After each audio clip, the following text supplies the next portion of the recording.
Presented by Intuit QuickBooks. We are live in New York. There is a storm a-coming, and we're here for it. Wednesday, December 16th. My name's Kay Adams, Nate Burleson, Peter Schrager, and Kyle Brent. Okay. And we are the storm. We are the storm?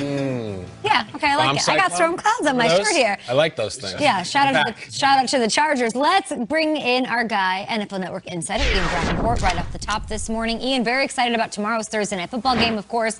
It is in Las Vegas. Raiders need to win. They're hosting Herbo and these guys to get it done right here on NFL Network. But with you this morning, I want to start in the NFC East, where two quarterbacks are a bit banged up heading into Week 15.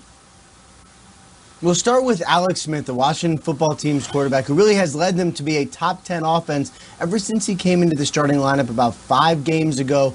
He's dealing with a calf strain. Now, they took x-rays after the game. They were negative. He's been walking around the facility, at least was walking around on Monday. Didn't seem to be in a ton of pain, and the fact that he was just able to do that without really limping is a good sign toward his availability to Sunday. I wouldn't be surprised if he's either very limited or doesn't practice today. Rest is the important thing here rather than just getting him out on the field. Colt McCoy, Dwayne Haskins, of course, would be the backup here for Alex Smith if he can't go, but there's some confidence that he could. Speaking of Colt McCoy's team, that would be the New York Giants, better known as Daniel Jones' team, the starting quarterback for the Giants. He's dealing with a hamstring injury from last week, and obviously he did not look great in the Giants' loss last Sunday. But the main thing here for the G-Man is he did not re-injure himself. So that's good. They expect him to be better when he hits the field Sunday night against the Cleveland Browns. That is the expectation, to practice this week early, feels a little better, and to get out on the field and start closer to full strength on Sunday. All around, Ian, thank you for being here with us, especially this early in the morning. Hope you're battening down the hatches up there with the fam, and we are ready for the NFC East, who's been really doing a table flipping all season long, especially the last couple of weeks. The Giants beating the Seahawks.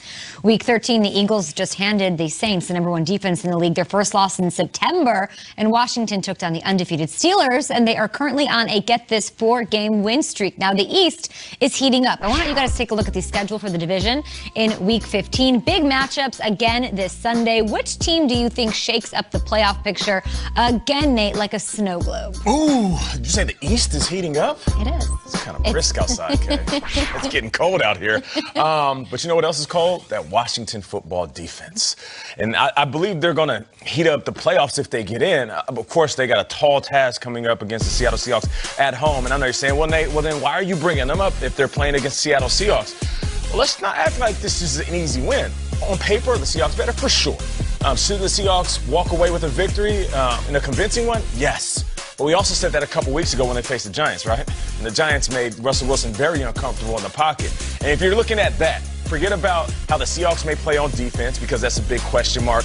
If a team can make Russell Wilson uncomfortable in the pocket and do some uncharacteristic things, he'll turn the ball over. And then you have a great chance of keeping their score low and winning just like the Giants did. So for me, it's the Washington football team, because their defense and that D-line, they're so ferocious. I've never been more riveted by a rep sheet report, and that's saying a lot in 4 years, because I think him talking about Alex Smith, he's talking about a home playoff game or not. I really do. I think it matters that much. I think if Alex Smith plays this weekend, plays the rest of the way, Washington is winning the East. I really do. That's not a flip the table. That's a continue to set the table. Like, this is the perfect mission for Alex Smith. He's waited his whole life for this. And I mean this flatteringly.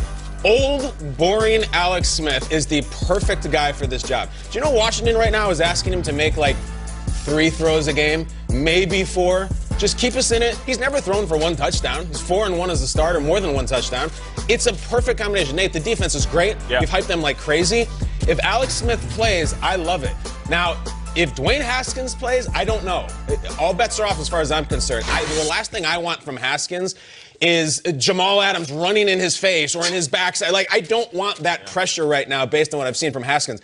But I can't think of someone better than old, boring, confident, tested Alex Smith to stand in against it. I really think it's Washington's to lose. Maybe something wild happens with one of these other teams, but I think Washington's going to win this weekend if Alex Smith plays. I do. The show's amazing. Our league is amazing, because a week ago today, we were all on this table raving about the Giants. Yeah. Giants just beat Seattle. Look at Nico Lalos. And oh my God, Lalos. They had it going on. And Trey Crowder.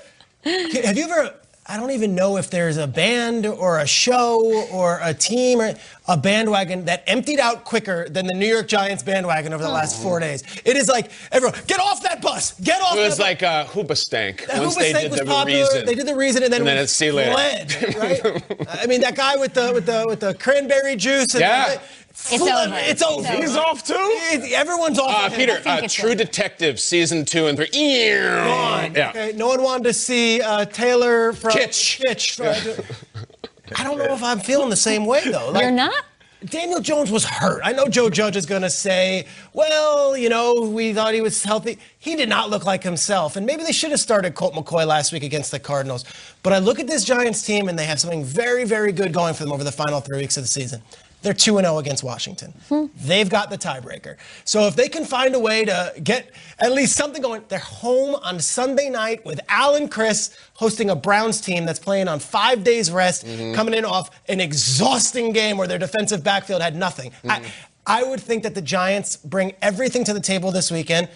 If the Washington team loses, guess what? We wake up Monday. Yeah. Guess who's in first place? NYG? NYG. That's pretty cool. So as much as I love Alex Smith And Hoobastank. NYG Yeah, and they're Hoobastank. back. The reason is you, Peter. The reason is you. I just think that like we're such a week-to-week league and we're such a week-to-week show. True. Yeah. A win and a loss from and guess what, Nate? I don't know.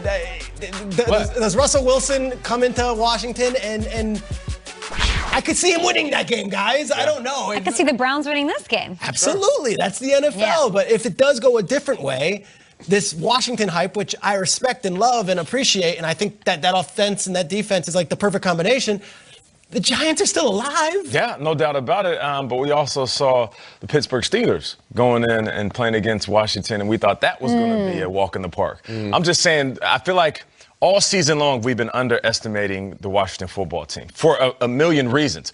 Alex Smith, I mean, is he really okay? Is that leg going to be all right? Who they have at quarterback? It's been a carousel. Their coach was there, and then he was fighting cancer and battled back and came. There's so many reasons why we could write them off. But I think for the Washington football team, they're looking in the mirror. There's so many reasons why we're supposed to be here. They've already been through adversity.